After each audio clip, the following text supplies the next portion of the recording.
Örgulega. 2 tap fyrir Noregi, hver þín fyrstu viðbröð eftir leikinn? Viðbröðin eru bara góð.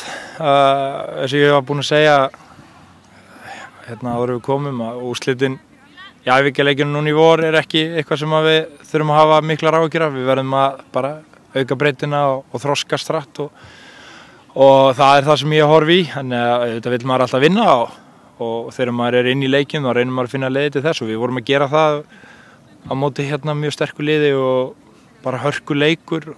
Ég er mjög sáttur við frammistöðuna og ég ætla að standa við það sem ég sagði fyrir leik að ef að frammistöðan yrði góð og hugafarið og fólk væri búið að taka eitthvað inn á því sem við vorum að undirbúa í vikunni þá var ég sáttur og ég er sáttur við það.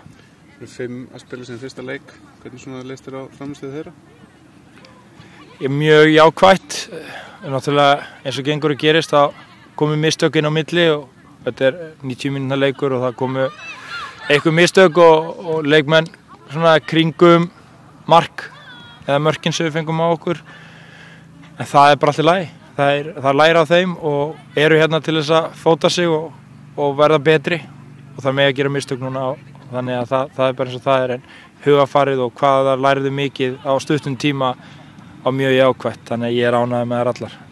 Svona lokin á góðri ferð í janúar, fyrsta sinn, erlendis, Algarve og undankeppni HM framöndan.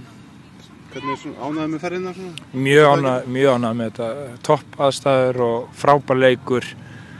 Þannig að þetta var mjög mikilvægt að við tókum þetta skref að nýta þennan alþjóðlega glugga sem er í janúar. Ég er mjög þakkláttur fyrir það og við höldum því áfram.